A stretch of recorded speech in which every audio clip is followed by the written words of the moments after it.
Trustee Plemmel. Here. A quorum is present. Is there any public comment? Seeing none, we will move on to item number 4.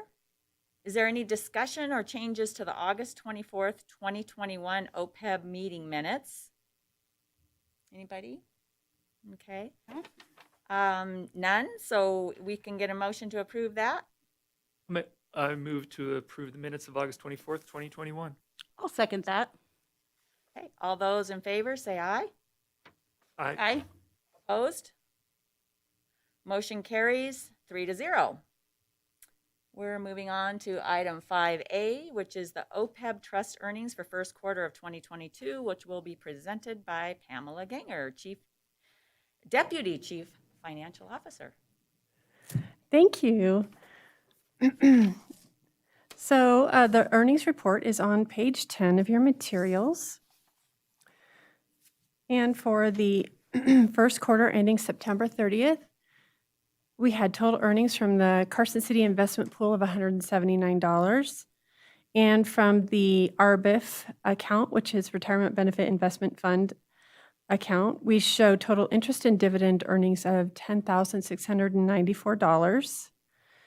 We have investment losses of $898 and fees of $195 for total net earnings of $9,780. This gives us a year-to-date earnings ratio of 0.36%. And this time last year, we reported an earnings ratio of 5.43%. We were looking pretty good in July and August, but September, the market dipped and we sustained some losses. So hopefully that will turn around for the next quarter. Are there any questions on the earnings report? No. I'll make a motion to approve the OPEB trust earnings report for the first quarter of fiscal year 2022. Okay, all those who in favor signify by saying aye. Aye. Aye. Opposed? Motion carries 3-0. 5B is the OPEB trust activity for first quarter 2022. Again, Pam, you're up. Thank you. And this report is on page 14 of your materials. And this is the trust activity for the first quarter ending September 30th of 2021.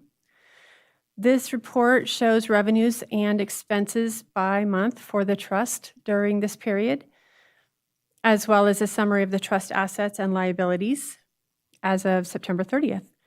The far right-hand column that is titled Monthly P&L is the net of revenues and expenses by month. In a perfect world, this does net to zero or should net to zero each month, but due to the retirees entering and going off the plan each month, there are always timing differences. Right now, our total timing difference is $7,693, which is unusually large. And most of that is prepaid premiums for one retiree who always pays 3 months in advance, and then prepaid dental and life insurance expenses. So that's the majority of that. As of September 30th, the cash and investment balance of the trust was $2,695,286. And for fiscal 21, we had budgeted a contribution from the city out of the group medical insurance fund of $300,000. Of that $300,000, we transferred $270,000 of that in June. And then the balance of that was transferred in August of $30,000, which is why you will see, if you look in the revenues under city subsidy down towards the bottom, that's the second column of numbers. You'll see $30,000 city contribution. So that transfer was just split up like that just due to the limited cash in the group medical insurance fund at that particular time. So that's why we caught that up in August. We do have another $300,000 budgeted for fiscal '22. And we usually do that transfer in May or June. So we will see that in May or June of 2022. Are there any questions? No? All right, I move to approve the OPEB trust activity for the first quarter of fiscal year 2022. All those in favor, say aye. Aye. Aye. Opposed? Motion carries 3-0. 5C is for information only, a review of the OPEB draft of financial report for June 30th, 2021. Pam? Thank you, Chairperson Huck. And these reports begin on page 18 of your materials. And you'll notice right away that they are labeled draft up in the right-hand corner, and that is because these statements have not yet gone to the Board of Supervisors and have not yet been approved by them.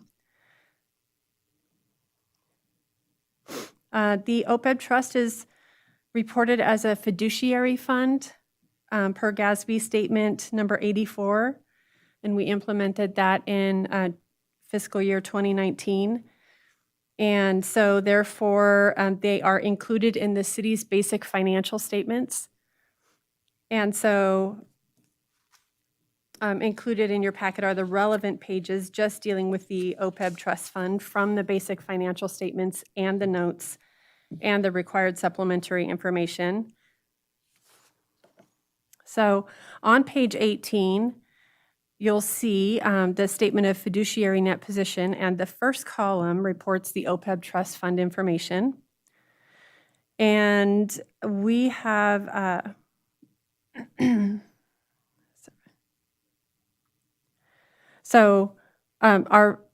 OPEB trust fund net position increased by $771,177, and most of this is due to the increase in cash and investments of $772,000. And this includes the city's contribution of $270,000, along with the changes in the investments.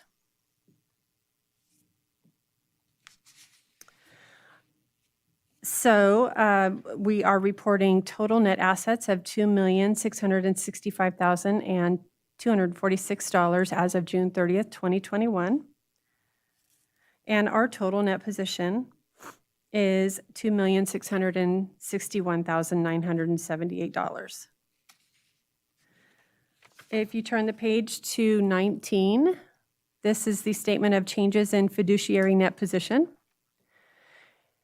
And here again, the OPEB trust is reported on the first column. So we had total investment income in fiscal 21 of $501,950. Total employer contributions of $1,182,958. And total benefit costs of $913,731, which brings us to our net increase in the net position of $771,000 for total net position of $2,661,978 as of June 30th. Please stop me at any time if you have any questions as I go through this. If we go to page 20, which is the next page, this shows what we call PEBB, which is the Nevada Public Employees Benefit Plan. This is part of the state's plan. It's not the city's plan.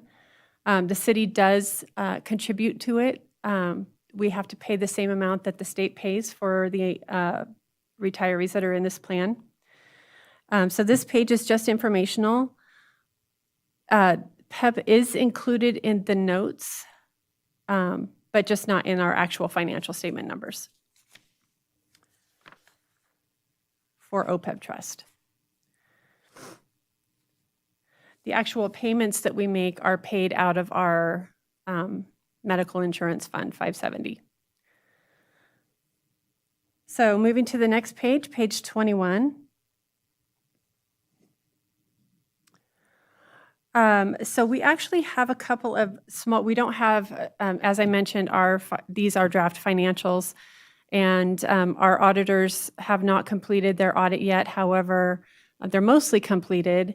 And we do not expect to see any changes to our financial statement numbers, but there are a couple of minor changes in the notes and the required supplementary information. So I'm going to go through those changes real quick with you. So one of them is on page 21. And there are two amounts that will change in the middle of the page.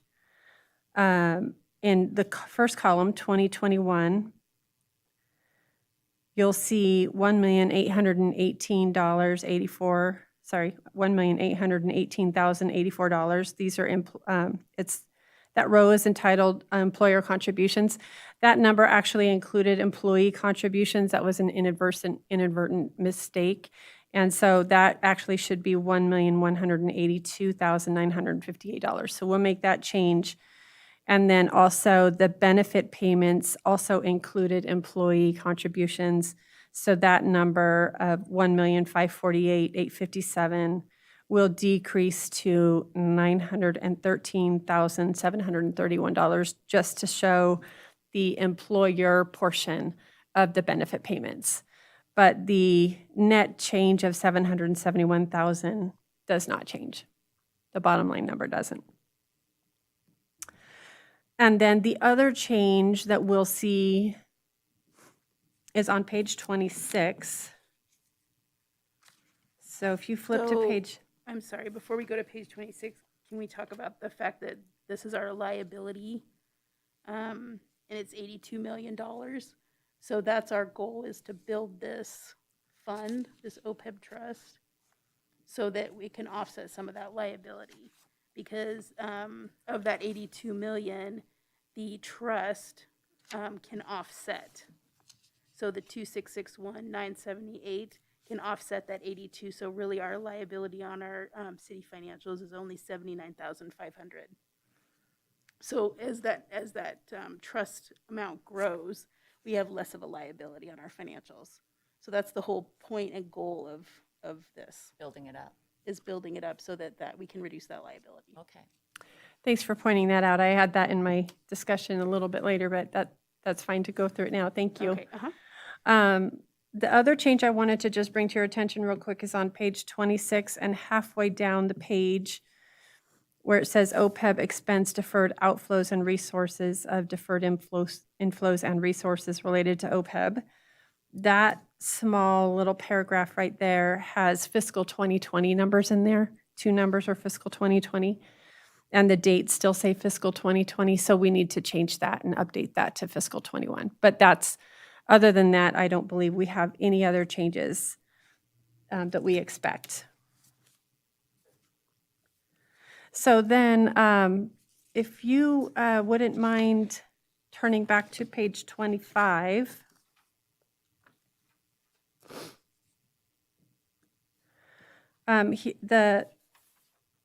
As Sherry was kind of alluding to a few minutes earlier, the bottom half of the page shows the changes to the net OPEB liability. This is a section of the notes to the city's financial statements. Again, the PEBB section is not part of the OPEB trust plan. The Carson City plan is the OPEB liability related to just the OPEB trust. The company that we use, our actuary, is called McLeod Watts. I don't know if I'm saying that properly. I always get it wrong, McLeod Watts. They're our actuary, and they help us in preparing our estimates every 2 years, and they did do that again this year for us. The liability decreased in fiscal 21 by $5,223,000. It went from $84,771,000 down to $79,545. And this is primarily due to the change in the discount rate that is used to prepare the estimate. GASB 75 requires that we use one of 3 bond ratings in determining the discount rate, and they're all very similar. This year, the discount rate decreased from 2.47 to 2.32%, and that's kind of a small change. Last year, it decreased by a full point. So last year's change in the liability was actually close to $19 million. So I just want to bring this to your attention because a small change in the discount rate, one way or the other, can really change our liability from year to year. And if you go to the top of page 26, you'll see that we do a sensitivity test and it calculates what the liability would be right up at the top, where if you look at the line that says net OPEB liability, you can see what the current rate is and then what the numbers would be with a 1% decrease or a 1% increase. So that's just for your information, and you can see that, it's pretty a pretty substantial change. So 1% decrease from our current rate would have resulted in 98,561,000 liability, and a 1% increase would have resulted in a $65 million liability. And our current liability is 79,545,000. So just wanted to bring that to your attention. As Sherry mentioned, we have a long way to go to pay down that liability, since our current balance is over $2 million right now. So that's actually all I have. Are there any questions or comments? Thank you. Well, staying on that track with the paying down the liabilities, that's good information. So are we generally speaking, are we on track on a city to do that over the long term as things look? Yeah, I good think in the so. report? I mean, yeah, I mean, we, the investment will grow over time, just in terms of, just it's because it's an investment, but also because we contribute to it every year. So yes, in theory, it should grow, and I think we're right on track. So yeah. Thank you. Just the other question I had. So between packet pages 22 and 23, on page 23, there starts notes to fiscal statement.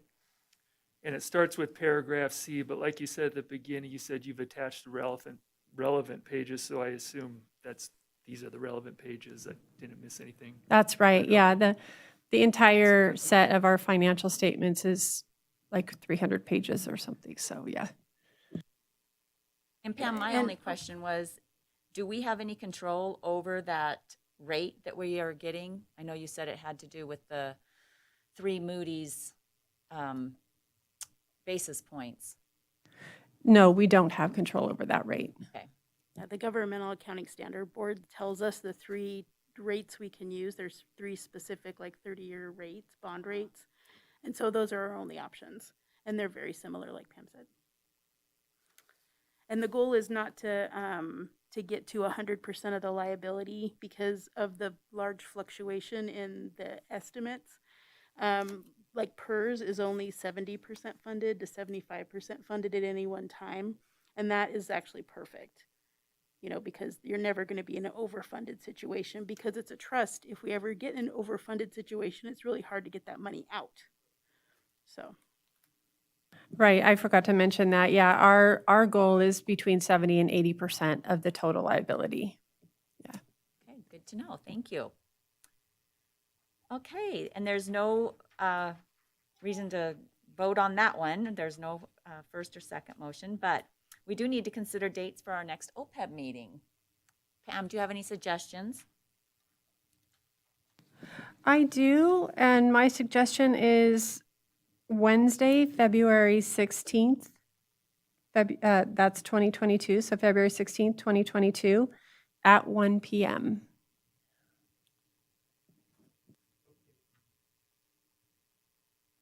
I do think that I am going to be on vacation that week.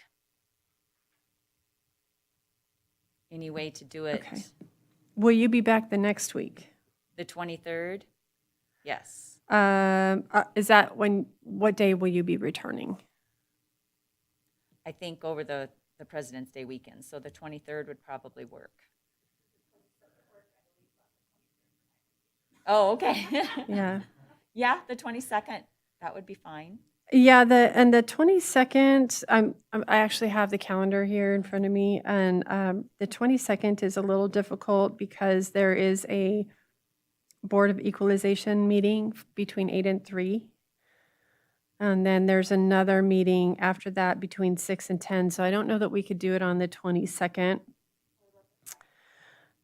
We could see about working with the Planning Commission to try to get in before their 3 p.m. meeting on the 23rd, Wednesday, the 23rd. But did you say that wouldn't work for you, or? No, Sherry. Yeah. I fly out on the 23rd, so that won't work. But what about February 9th? February 9th? Does that work for everybody, or? The only difficulty with that might be that, as you know, that we don't usually get our statements until the first couple days of, so I wouldn't have, I may not have, it's possible that we wouldn't have the statement for December until, the Tuesday or Wednesday before the 1st or 2nd. And Is so that March- might just put a little, might be just a little bit tight in terms of getting the documents done and out for our meeting. But what do you think about the 10th, Thursday, the 10th? I'm good. That'll work. Yeah, that should work. Okay, I'll see if we can get 1 p.m. on Thursday, the 10th. And that gives us an extra day or two, hopefully, to get what we need in. Thank you. Okay. Uh-huh. Okay. And lastly, is there any public comment at this time? Seeing no public comment, we can have a motion to adjourn the meeting. Second. Okay. All those in favor, say aye. Aye. No opposed. Motion carries 3-0. Meeting adjourned. All right. Good job. Okay, I'll see if we can get 1 p.m. on Thursday, the 10th. And that gives us an extra day or two, hopefully, to get what we need in.